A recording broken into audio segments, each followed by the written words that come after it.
Hello friends, good morning, सत श्री अकाल, सुप्रभात। कैसे हैं मेरे दोस्तों? आशा करता हूं कि बहुत ही अच्छे होंगे।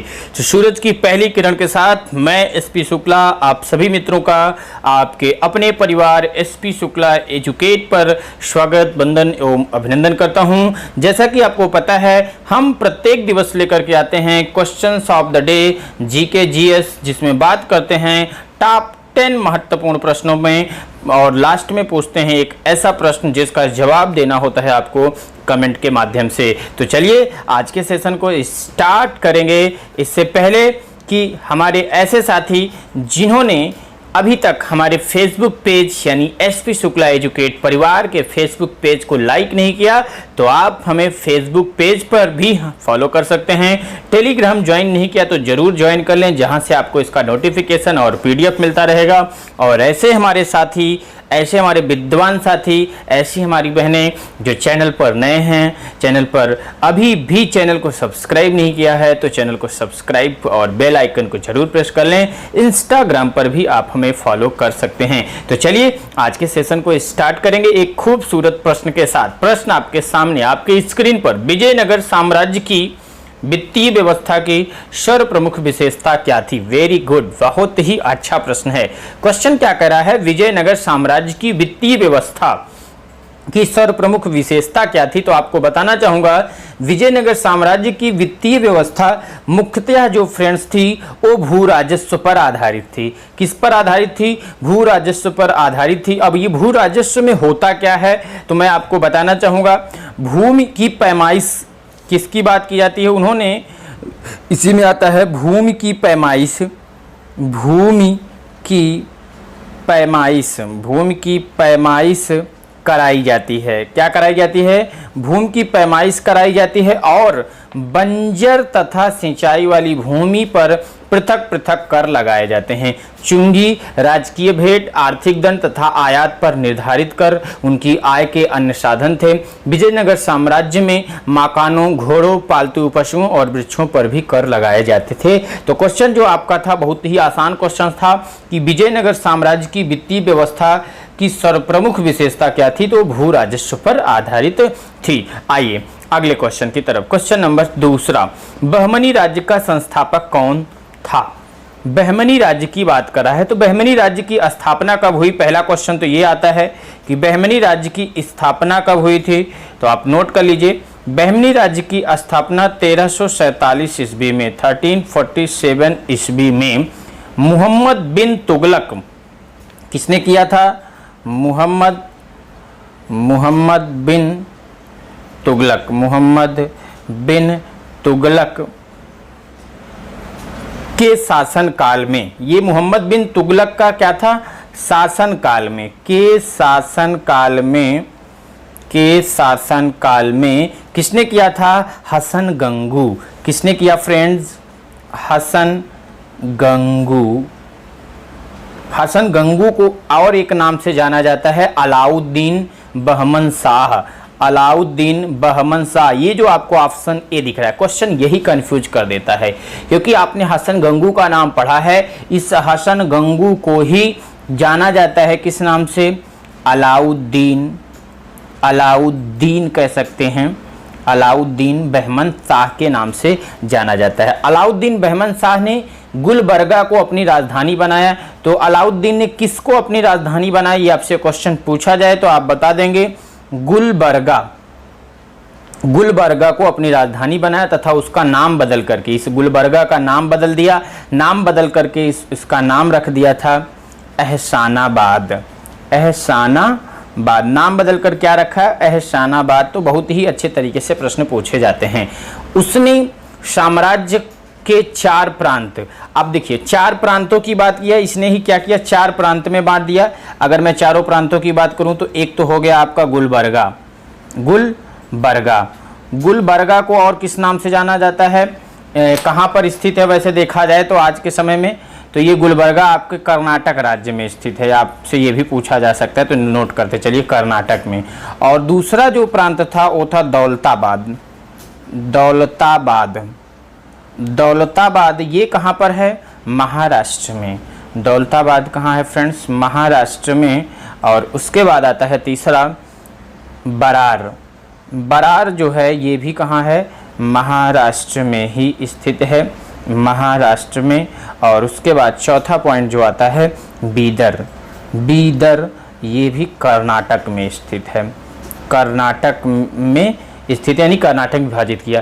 तो एक क्वेश्चन और आपसे पूछा जाए कि उसने कितने प्रांत बांटे थे, तो 4 प्रांत बांटे थे। कौन कौन से, गुलबर्गा, दौलताबाद, बरार और बीदर। तो इस क्वेश्चन का सही जवाब आपका ऑप्शन ए हुआ, अलाउद्दीन बहमन शाह। अलाउद्दीन बहमन शाह को ही क्या किस नाम से जाना जाता है, हसन गंगू के नाम से भी जाना जाता है। चलिए क्वेश्चन नंबर 3 पर चलते हैं।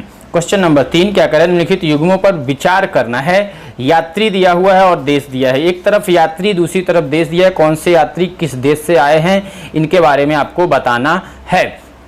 तो आइए देखते हैं, विचार करते हैं। देखिए यहाँ पर दिया है नूनिज फारस, अब्दुल रज्जाक पुर्तगाली, निकोलो कोंटी इतावली।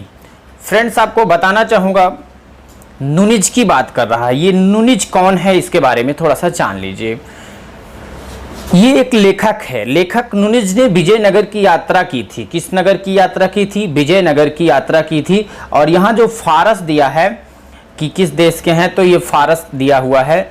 वैसे देखा जाए तो 16वीं सदी में पुर्तगाली लेखक थे, यानी फारस के नहीं कह सकते हम, इनको क्या कह सकते हैं कि ये पुर्तगाल के थे, यानी पुर्तगाली लेखक नूनिज ने विजयनगर की स्थापना की थी।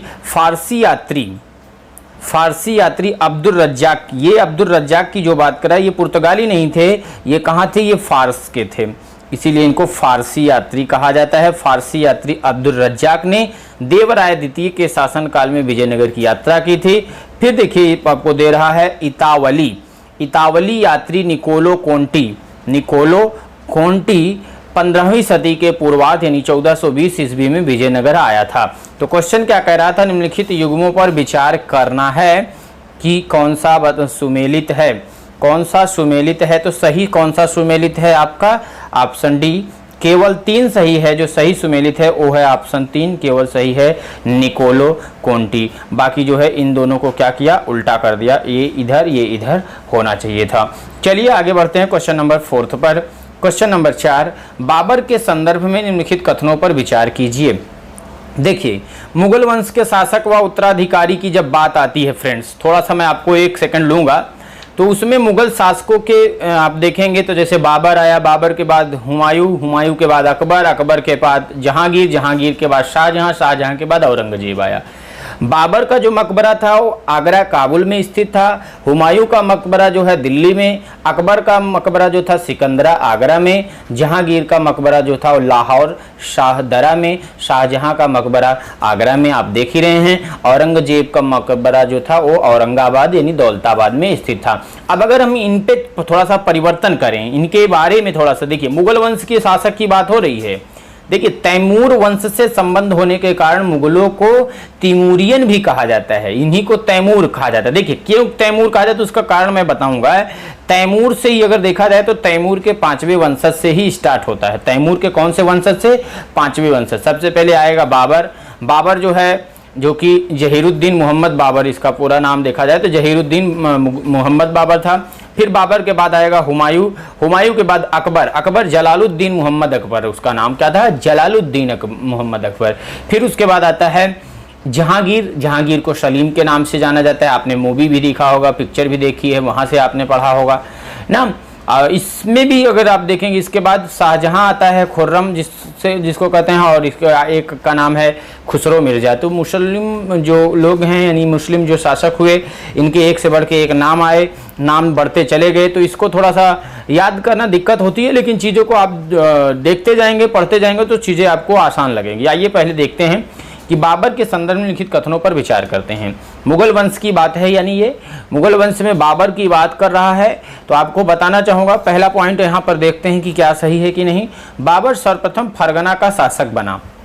कहाँ का बना मित्र, फरगना में, बिल्कुल सही बात है। देखिए बताना चाहूँगा 1494, याद करिए 1494 ईस्वी में, 1494 ईस्वी में 12 वर्ष की आयु में, 12 वर्ष की आयु क्या कहेंगे इसको, हम कह सकते हैं कि 12 वर्ष की अल्पायु में बाबर ट्रांस ऑक्सियाना के ये जो है फरगना जो लिखा है, तो फरगना ये पूरा अगर देखा जाए तो ट्रांस ऑक्सियाना के फरगना नामक छोटे से राज्य का शासक बना। सोचिए 12 वर्ष में शासक बन गया।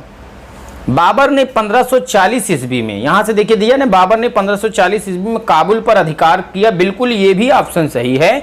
तो बाबर ने 1504 ईस्वी में काबुल पर अधिकार किया था।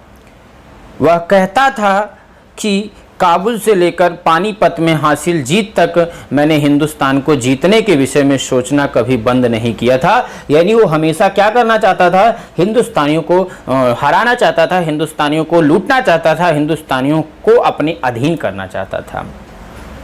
फिर वह तैमूर वंश से संबंधित था। तो मैंने आपको बता दिया कि बाबर के पिता जो थे वो तैमूर वंश के थे। ठीक है, बाबर के पिता तैमूर वंश के थे और माता जो थी मंगोल वंश की। तो आप ये भी समझ जाइए, नोट कर लीजिए, पिता जो थे वो तैमूर वंश के थे, पिता तैमूर वंश के थे और माता किस वंश की थी, इसकी माता जो थी वो मंगोल वंश की थी।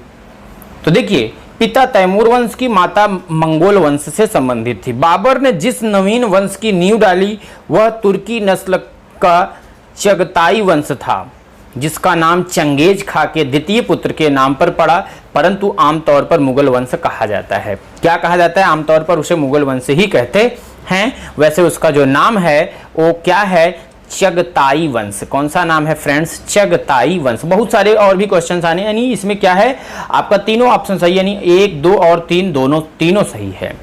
जैसे कभी कभी आपसे क्वेश्चन ये पूछा जाता है कि खानवा के युद्ध में बाबर द्वारा पराजित किया जाने वाला राजपूत कौन था? बहुत इंपॉर्टेंट प्रश्न पूछा जाता है। तो खानवा का युद्ध जो हुआ था, थोड़ा सा नोट कर लीजिए, इस क्वेश्चन से हट के मैं थोड़ा सा पॉइंट बता रहा हूं क्योंकि बाबर से ही रिलेटेड है। तो खानवा का युद्ध जो था, खानवा के युद्ध में बाबर द्वारा पराजित किया जाने वाला राजपूत कौन था, आपसे क्वेश्चन पूछा जाता है। उस राजपूत का नाम था राणा सांगा। राणा सांगा। देखिए बहुत ही अच्छी कहानी है राणा सांगा के बारे में भी अगर हम बताएं आपको, तो खानवा का युद्ध जो हुआ था वैसे कब हुआ था? 16 मार्च 1527 1527 ईस्वी को मुगल शासक बाबर एवं मेवाड़ के राजा राणा सांगा के मध्य हुआ था।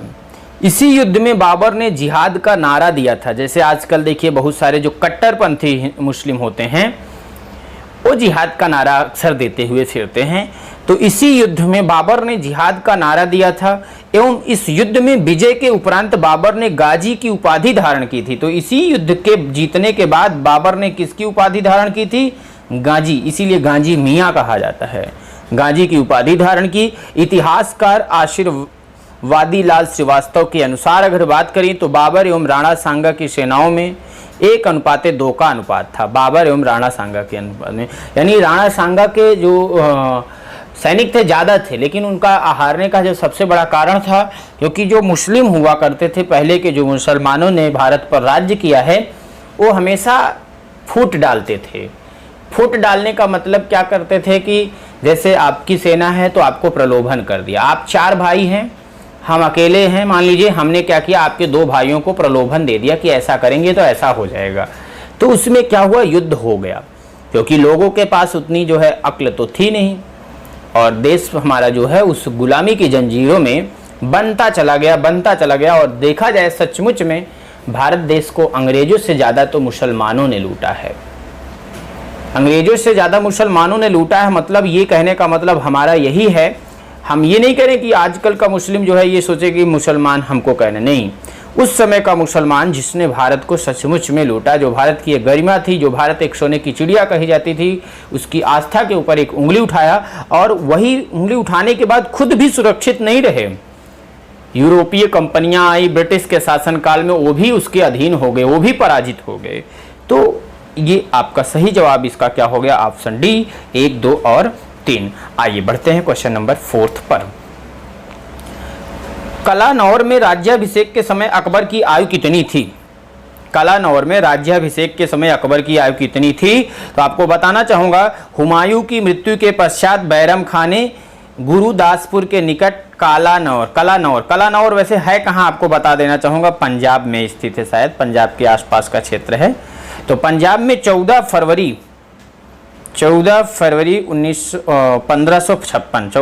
1556 को अकबर का राज्याभिषेक करवाया था। वह जलालुद्दीन मोहम्मद अकबर बादशाह गाजी की उपाधि से राज सिंहासन पर बैठा। राज्याभिषेक के समय अकबर की आयु जो थी मात्र 13 वर्ष 4 महीने थी। कितनी थी फ्रेंड्स? 13 वर्ष 4 महीने।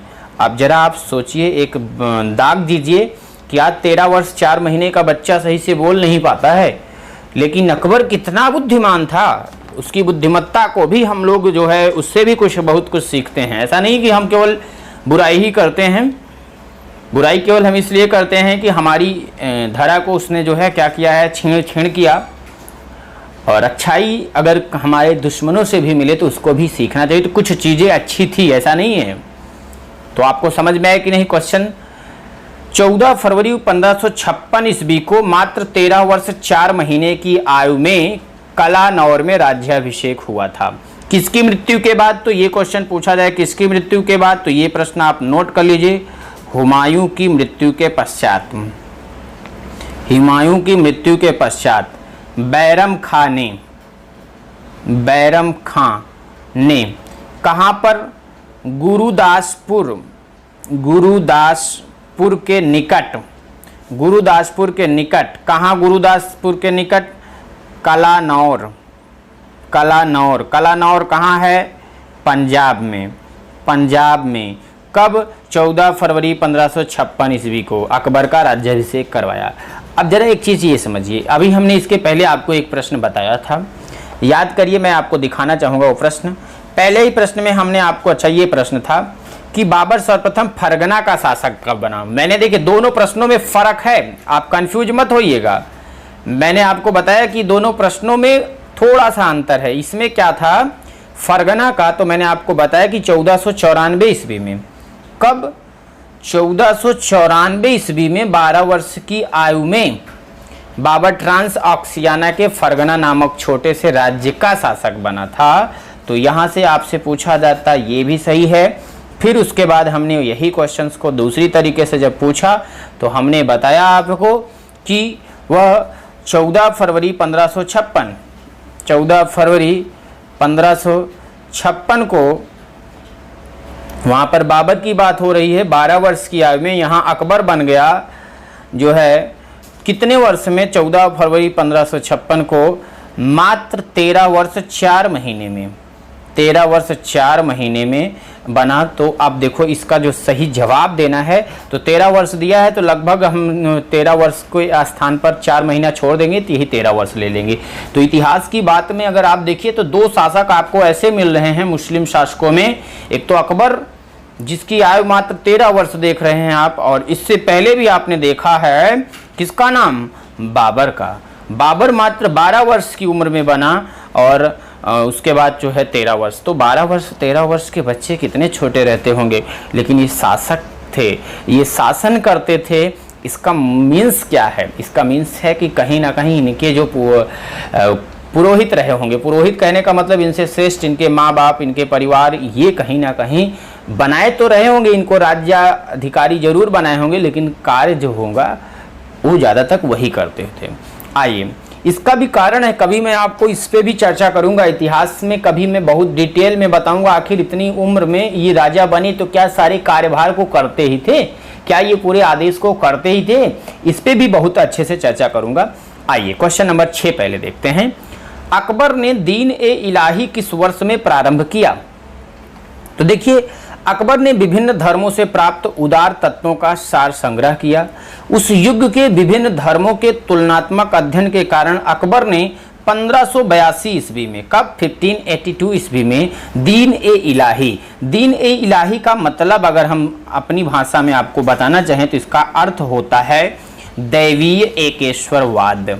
दैवीय एकेश्वरवाद।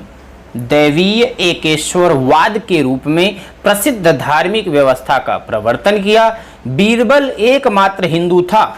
देखिएगा, समझिएगा, बीरबल का नाम आपको लिखता हूं, आपने बहुत अच्छे से कहानी पढ़ी होगी अकबर और बीरबल की। तो बीरबल एकमात्र हिंदू था जिसने इस धर्म को स्वीकार किया था।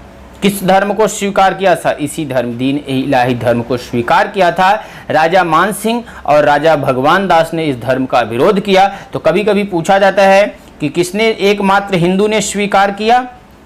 तो भैया जो है बीरबल ने स्वीकार किया।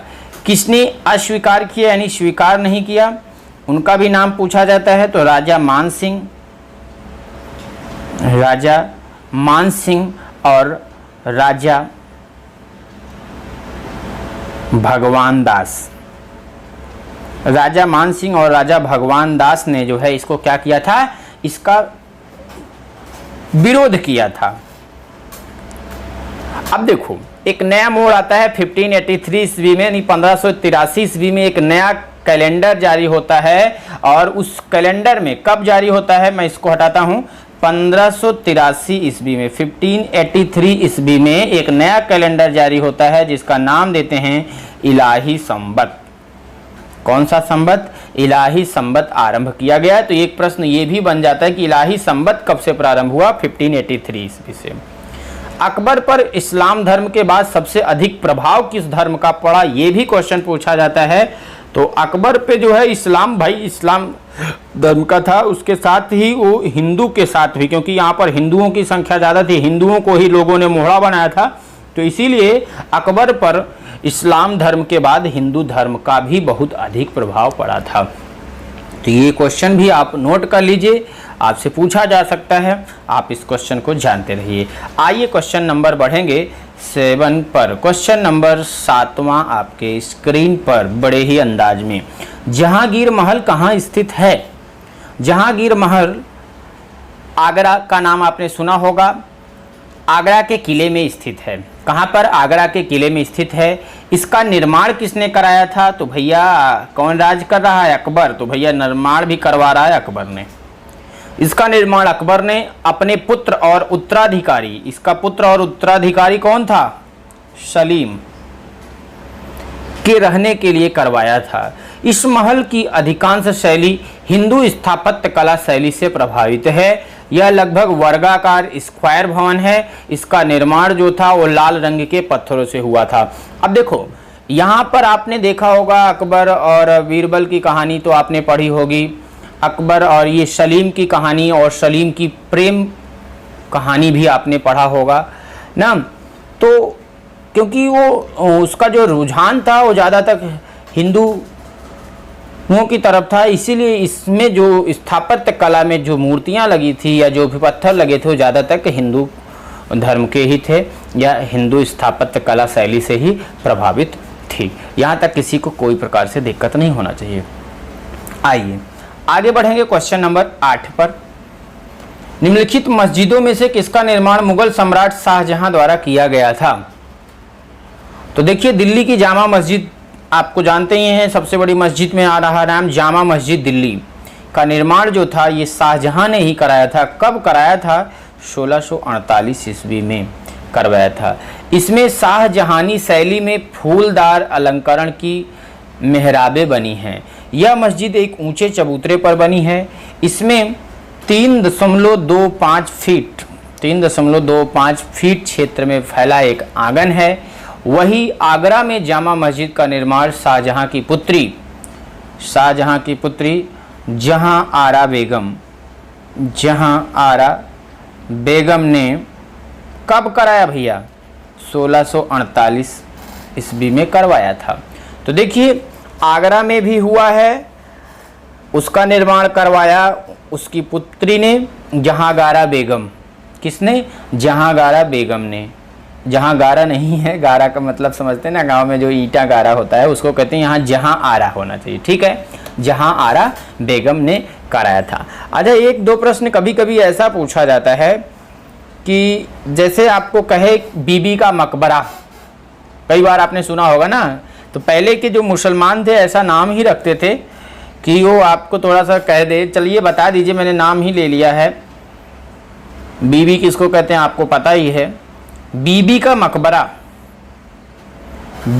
मकबरा का निर्माण किसने करवाया था आपसे क्वेश्चन पूछा जाए तो बीबी का मकबरा महाराष्ट्र राज्य के औरंगाबाद जिले में स्थित है। कहाँ पर?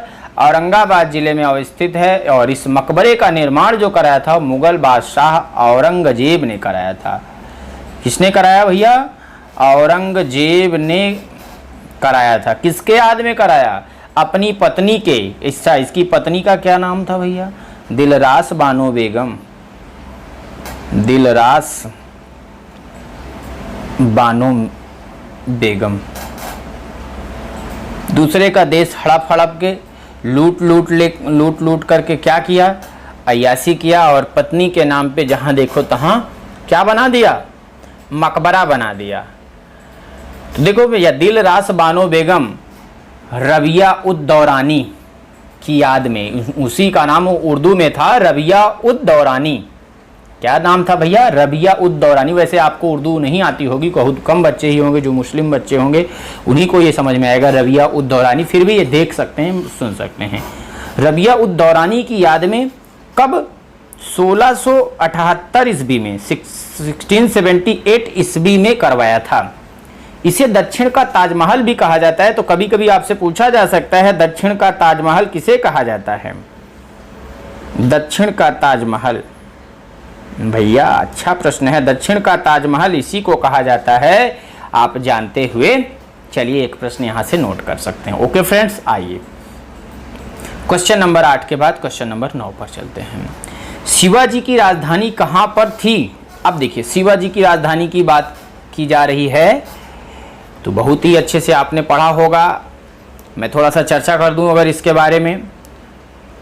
अप्रैल 1656 में शिवाजी ने रायगढ़ को अपनी राजधानी बनाया, और 1656 ईस्वी तक शिवाजी ने किसको नाम लिख लीजिए, चाहे चाकन, पुरंदर,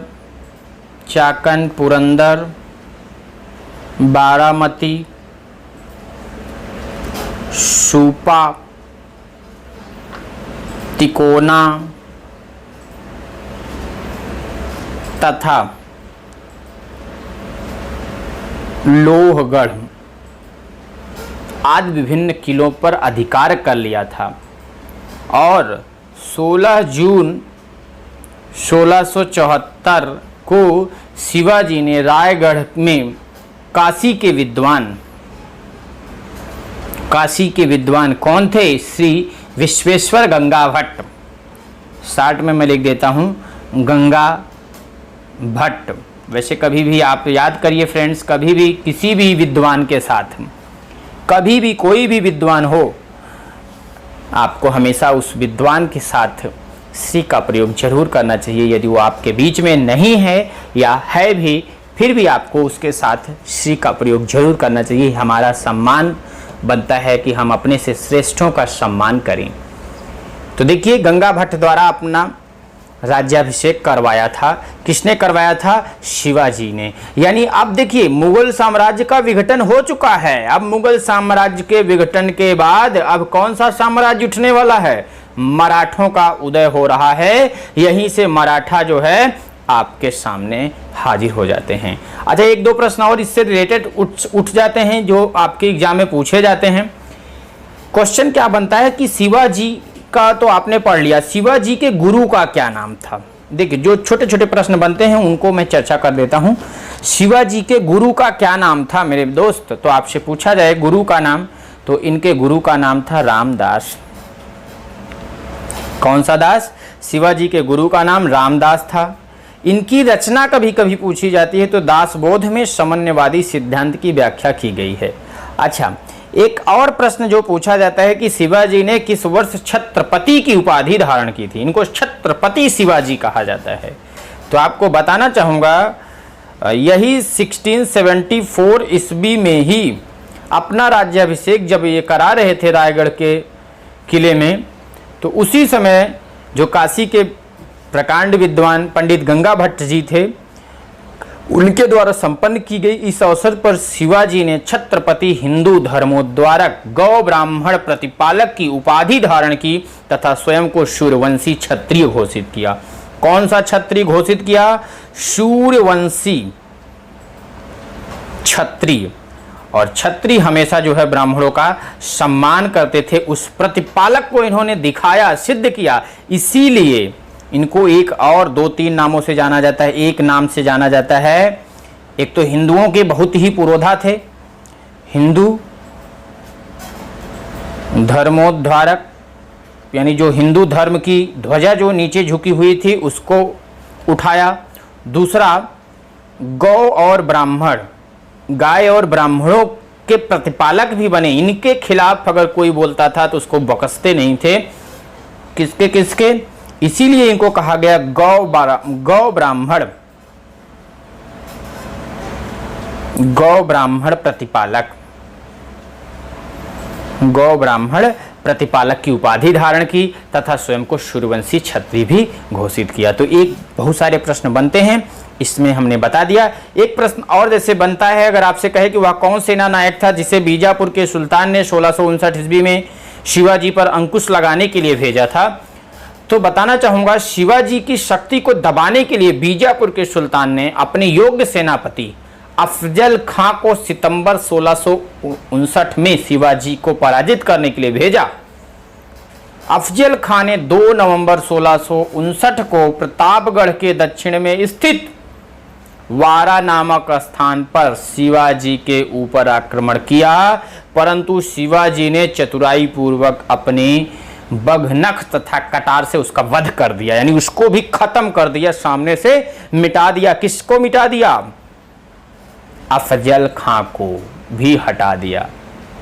आपसे कभी कभी पूछा ये प्रश्न जाता है इसी से रिलेटेड कि सरंजामी प्रथा किससे संबंधित थी?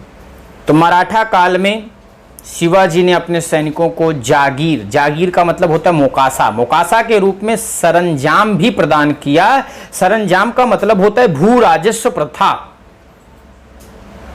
जो कि पूर्ण रूप से सैनिक सेवाओं के बदले में जात तथा फौज दो रूप में दी जाती थी।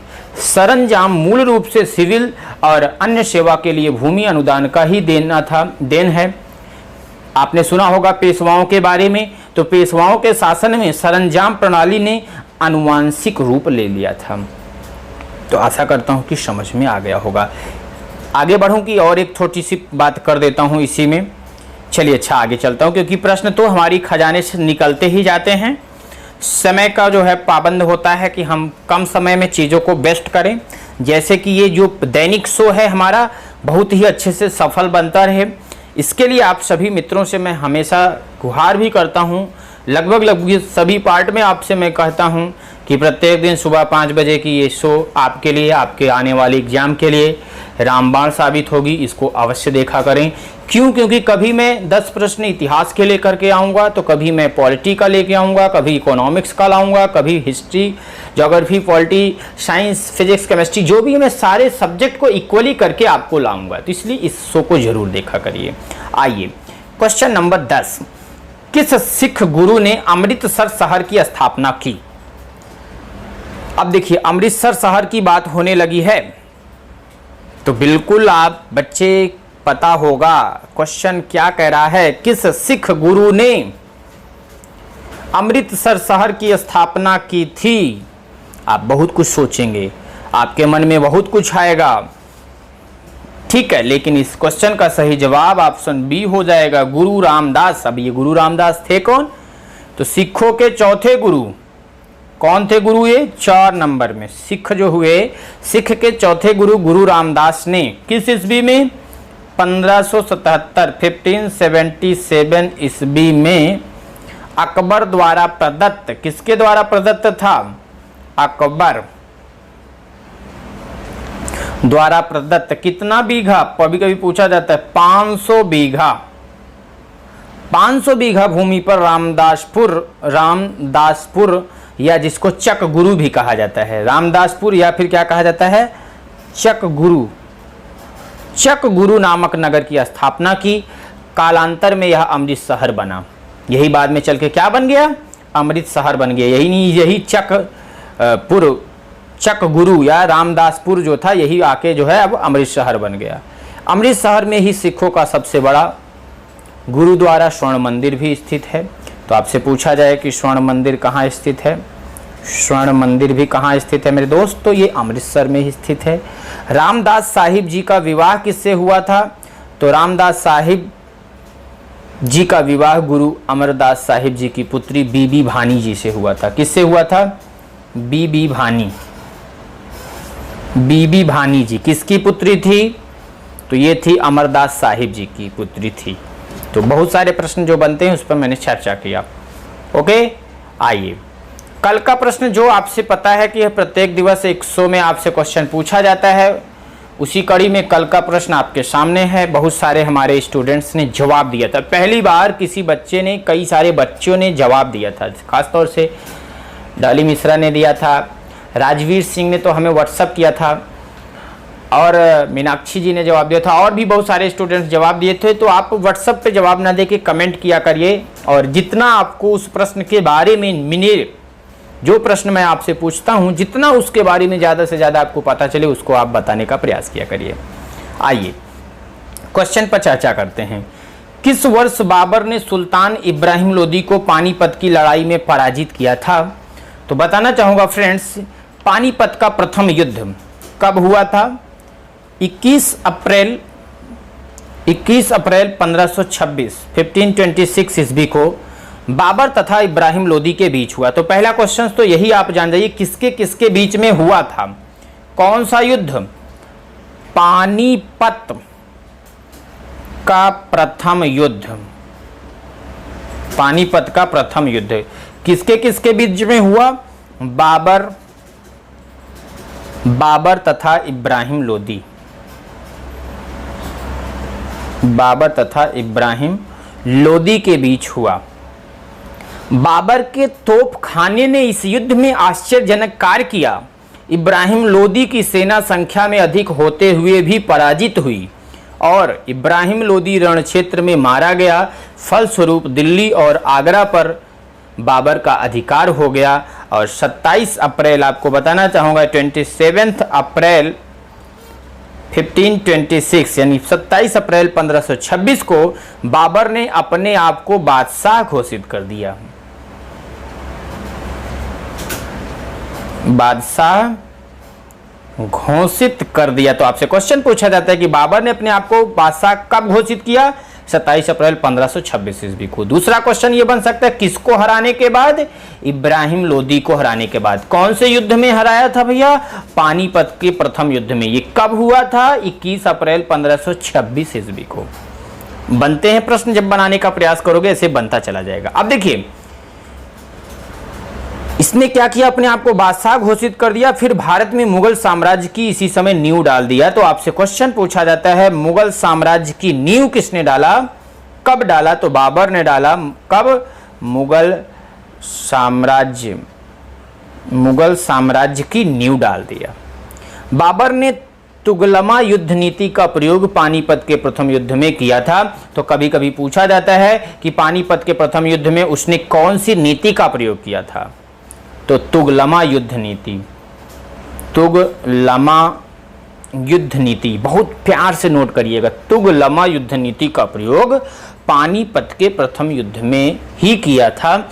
इस युद्ध में बाबर सफलता का सबसे मुख्य कारण, यानी बाबर की सफलता का सबसे मुख्य कारण जो था, उसका विशाल तोपखाना था। जिसका नेतृत्व कौन कर रहा था ये पूछा जाता है। तो जो उसका तोपखाना था उसका नेतृत्व कर रहा था उस्ताद अली कुली। उस्ताद अली कुली नामक व्यक्ति कर रहा था। बंदूकचियों को नेतृत्व मुस्तफा कर रहा था। आपसे क्वेश्चन पूछा जाता है, ये कौन है? ये क्या कर रहा था? ये तोप खाने के लिए था। और लेकिन आपसे पूछा जाता है कभी कभी, बंदूकचियों का नेतृत्व कौन कर रहा था? तो बंदूकचियों का नेतृत्व मुस्तफा कर रहा था। आशा करता हूं कि बहुत अच्छे से आपको समझ में आ गया होगा। यानी इस क्वेश्चन का जो पूछा हुआ क्वेश्चन था, सही जवाब 1526 ईस्वी था। आइए आप बढ़ते हैं आज के प्रश्न की तरफ, जिसका जवाब आपको देना है। कुछ ना कुछ आप अपने शब्दों में लिखा करिए, ज़्यादा से ज़्यादा जानकारी कलेक्ट करके लिखा करिए। लिखने की कला आपके अंदर बढ़ेगी, सोचने की कला आपके अंदर डेवलप करेगा। गांधी जी को one man boundary one man boundary force कहकर किसने संबोधित किया? चर्चिल ने, एटली ने, माउंटबेटन ने, साइमन ने। तो इस प्रश्न का जवाब देना है आपको कमेंट के माध्यम से। मिलेंगे अगले पार्ट में, जिसमें चर्चा करेंगे इसी प्रश्न पर। तो आज का शो कैसा रहा मित्रों? आशा करता हूं कि आपको मजा आया होगा। वीडियो पूरा देखने के लिए आपको बहुत बहुत धन्यवाद, आपका आभार। आपने अगर वीडियो को देखा है तो वीडियो पे लास्ट में ज़रूर से ज़रूर वीडियो के पूछे गए प्रश्न का कमेंट के माध्यम से जवाब दीजिएगा। इसका प्रैक्टिस पाने के लिए आप हमारा जो है PDF पाने के लिए हमारे टेलीग्राम चैनल को भी ज्वाइन करें। ऐसे हमारे दोस्त जो अभी तक चैनल को सब्सक्राइब नहीं किए हैं तो चैनल को सब्सक्राइब करें। वीडियो पसंद आई हो तो वीडियो को लाइक करना बिल्कुल भी नहीं भूलिएगा। आपका एक लाइक एक मोटिवेशन देगा, एक एनर्जी देगा। Thanks for watching, all the best, take care all of.